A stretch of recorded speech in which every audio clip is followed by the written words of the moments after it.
Hello అండి. ఒక మంచి నీతి కథను చెప్పుకుందాం. అనగనగా ఒక ఊరు.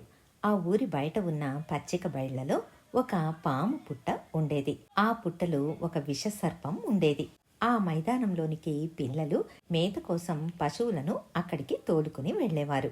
అయితే వాళ్ళు ఆ పుట్ట వద్దకు మాత్రం వెళ్ళేవాళ్ళు కాదు. ఆ పుట్ట వద్దకు ఎవరు వెళ్ళినా పాము వాళ్లను కాటు వేసేది. అందుకే వాళ్ళు అటువైపుకి వెళ్లకుండా జాగ్రత్తగా మెలిగేవారు. ఇలా ఉండగా ఒకసారి ఒక సాధువు ఆ పచ్చిక బయళ్లలో నడుచుకుని వెళుతున్నాడు. వెంటనే పశువులు కాస్తున్న పిల్లలందరూ పరిగెత్తుకుని వచ్చి, స్వామి, ఆ పాము పుట్టలో ఒక విషసర్పం ఉంది, అది కాటేస్తుంది, అటువైపుకి వెళ్ళొద్దండి అని చెబుతారు. ఇది విన్న సాధువు నవ్వి, మీరు కంగారు పడకండి, నాకు మంత్రాలు తెలుసు, నేను చూసుకుంటాను అని చెప్పి ఆ పుట్ట వైపుకే వెళ్ళసాగాడు. పిల్లలందరూ భయంతో అక్కడే ఆగిపోయారు.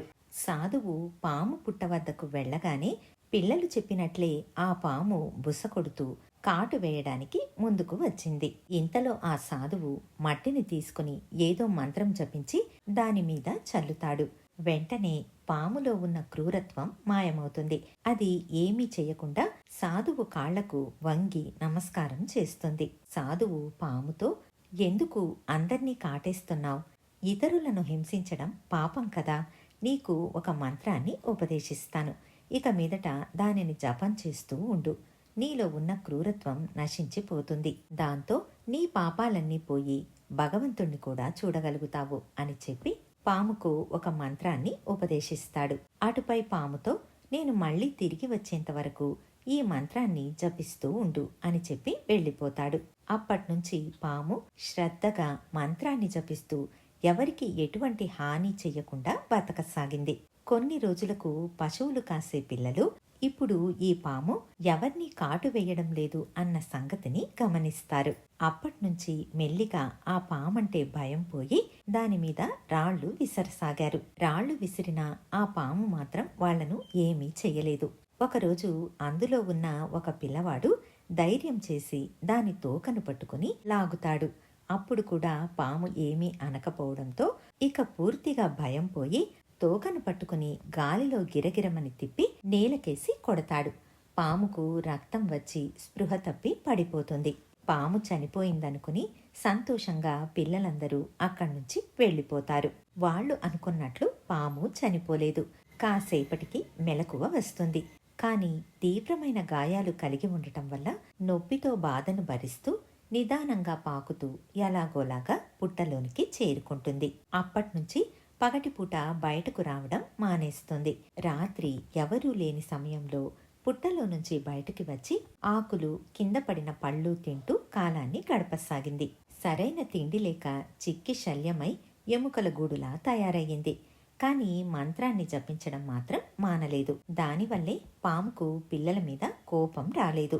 వాళ్ళు తనను బాధించారని కూడా మర్చిపోయింది. అలా కొన్ని నెలలు గడిచాక ఒకసారి సాధువు అక్కడికి వచ్చి పిల్లలను పాము ఎక్కడని అడుగుతాడు. వాళ్ళు ఎంతో సంతోషంగా పామును నేలకేసి కొట్టి చంపేశామని చెబుతారు. అయితే సాధువుకు మాత్రం పాము చనిపోలేదన్న పూర్తి విశ్వాసం ఉంటుంది. దానికి కారణం తాను ఉపదేశించిన మంత్రం. ఆ మంత్రం జపించినంత వరకు పాము చనిపోదని సాధువుకు తెలుసు. ఆయన పుట్టవద్దకు వెళ్లి నెమ్మదిగా పామును పిలుస్తాడు. సాధువు గొంతు గుర్తుపట్టి పాము ఎంతో సంతోషించి బయటికి వస్తుంది. సాధువును చూసి నమస్కరిస్తుంది.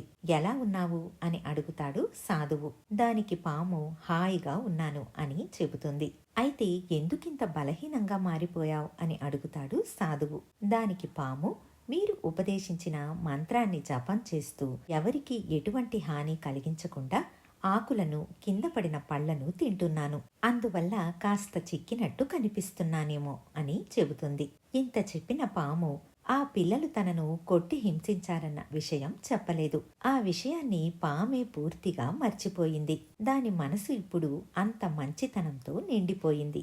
అయితే సాధువు మాత్రం, ఆహారంలో మార్పు వల్ల నువ్వు చిక్కి ఉండవచ్చు, అయితే నీ శరీరానికి బలమైన గాయం ఏదో అయినట్టు ఉంది, ఏం జరిగిందో గుర్తు చేసుకో అని అడుగుతాడు. అప్పుడు పాముకు పిల్లలు తనను నేలకేసి కొట్టారు అన్న సంగతి గుర్తుకు వస్తుంది. అదే విషయాన్ని సాధువుతో చెబుతుంది. ఇది విన్న సాధువు పామును తిడుతూ, నీ తెలివి తెల్లారినట్లే ఉంది. నేను నీకు కాటు వెయ్యవద్దు అని చెప్పాను, బుస కొట్టవద్దు అని చెప్పానా? నీకు ఎవరైనా హానిని తలబెట్టబోతున్నారు అని తెలిస్తే బుస కొట్టి వాళ్లను భయపెట్టాలి. నిన్ను నీవు రక్షించుకోవాలి. ఇంతకు ముందు ఎవరో నీకు హాని చెయ్యబోతున్నారని ఊహించుకుని ముందుగానే వాళ్లను కాటేసేదానివి. అలా చేయడం తప్పు. కాని నువ్వేమీ చెయ్యనప్పుడు, నిన్ను ఎవరైనా చంపాలని చూసినప్పుడు ఆత్మరక్షణ కోసం బుసకొట్టి వాళ్లను భయపెట్టాలి. అంతేకాకుండా నీ ఆహారపు అలవాట్లను మార్చుకోమని నేను చెప్పలేదు. నీకు ఆహారమైన కప్పలను, ఎలుకలను తినవద్దని నేను చెప్పలేదు కదా. నీ ధర్మానికి తగినట్లుగా నువ్వు నడుచుకో. అనవసరంగా ఎవరిని కాటువేసి చంపవద్దు. కాని నిన్ను చంపాలని చూసిన వారిని బుసకొట్టి భయపెట్టు అని చెబుతాడు. ఇందులో నీతి, దుష్టులని భయపెట్టి దూరంగా ఉంచాలి. లేకపోతే వాళ్ళు మనకు అపకారం చేస్తారు. అలాగని ముందే భయపడి వాళ్లకు హాని కలిగించకూడదు. ఇదండి కథ. ఇప్పుడు ఇంకొక కథను విందాం. ఒక ఊరిలో కట్టెలు కొట్టుకుని జీవించే ఒక వ్యక్తి ఉండేవాడు. అతడు ప్రతిరోజు అడవికి వెళ్లి కట్టెలు కొట్టి వాటిని ఊరిలో అమ్మి ఆ వచ్చిన ధనంతో జీవించేవాడు. ఇలా ఉండగా ఒకసారి కట్టెలు కొట్టడానికి వెళుతున్న ఆ వ్యక్తికి ఎదురుగా ఒక సాధువు కనిపిస్తాడు. ఆ సాధువు ఇతన్ని చూసి, నాయనా, ముందుకు సాగిపో అని చెప్పి వెళ్ళిపోతాడు. కట్టెలు కొట్టేవాడికి సాధువు ఏం చెప్పాడో అర్థం కాలేదు. ఆ రోజు ఎప్పటిలాగే కట్టెలు కొట్టి వాటిని అమ్మి సాయంకాలానికి ఇల్లు చేరుకున్నాడు. అయితే రాత్రంతా అతడికి సాధువు చెప్పిన మాటలే గుర్తుకు రాసాగింది. సాధువు అలా ఎందుకన్నాడు అని ఆలోచిస్తూ పడుకున్నాడు. అలా కొన్ని రోజులు గడిచిపోయాయి. ఒకరోజు అతడు సాధువు చెప్పినట్టు ఈరోజు అడవిలో ఇంకాస్త ముందుకు వెళ్ళి చూడాలి అని అనుకున్నాడు. అలా కొంత దూరం వెళ్లేటప్పటికీ అక్కడ అతడికి లెక్కలేనన్ని మంచిగంధం చెట్లు కనిపించాయి. తన అదృష్టానికి ఎంతో సంతోషపడి ఆ మంచిగంధపు చెట్లను కొట్టి వాటిని బళ్లలో తీసుకుని వెళ్లి అమ్మి గొప్ప ధనవంతుడు అవుతాడు. అలా మరికొన్ని రోజులు గడిచాయి. కొంతకాలానికి అతడికి సాధువు అన్న ముందుకు సాగిపో అన్న మాటలు మళ్లీ గుర్తుకు వచ్చింది. అడవిలో మరి కాస్త దూరం ముందుకు వెళ్ళాడు. అక్కడ ఒక నది, దాని ఒడ్డున ఒక వెండి గని కనిపిస్తుంది. అతడి ఆశ్చర్యానికి అంతు లేకుండా పోతుంది. దానిలో నుండి వెండిని తవ్వి వాటిని అమ్మి మరింత ధనవంతుడు అయ్యాడు. అలా మరికొంతకాలం గడిచిన తర్వాత కట్టెలవాడు ఆలోచిస్తూ ఉంటే ఆ సాధువు అన్న మాటలు మళ్లీ గుర్తుకు వచ్చింది. అతడు చెప్పినట్లు వెళ్లి చూస్తే గంధపు చెట్లు, వెండి గని కనిపించింది.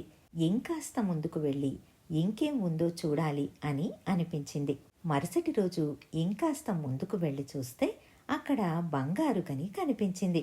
చూసావా, సాధువు నన్ను ఎందుకే ముందుకు వెళ్ళమని అన్నాడు అనుకుని ఆ బంగారు గనిని అమ్మి మరింత ధనవంతుడు అయ్యాడు. మరికొన్ని రోజులకు మరింత ముందుకు వెళ్లి చూస్తే అక్కడ వజ్రాలు, వైడూర్యాలు కనిపించడంతో ఆ కట్టెలు కొట్టేవాడు కాస్త కుబేరుడు అయిపోయాడు. ఈ కథ ద్వారా మనం తెలుసుకోవలసిన నీతి, ఏ పని చేసినా దానిలో మరింత ముందుకు సాగిపోవాలి. దానివల్లే మరింత ప్రయోజనం కలుగుతుంది. అందువల్లే మనం చదువులో కానీ, కళలో కానీ, లేదా మరేదైనా విద్యలో కానీ నేర్చుకున్న దానితో సంతృప్తి చెందకుండా ఇక చాలులే అని అనుకోకుండా మరింతగా నేర్చుకుని దానిని అభ్యాసం చెయ్యాలి. అప్పుడే ఏ విద్యలోనైనా చక్కగా రాణించి గొప్పవాళ్ళు అవుతారు. ఉన్న చోటే ఉండిపోతే ఎటువంటి ప్రయోజనమూ లేదు. ఇదండి రామకృష్ణ పరమహంస చెప్పిన 2 మంచి నీతి కథలు. మళ్ళీ మరొక మంచి కథతో మీ ముందుంటాను. ధన్యవాదాలు. హలో అండి, ఒక మంచి నీతి కథ.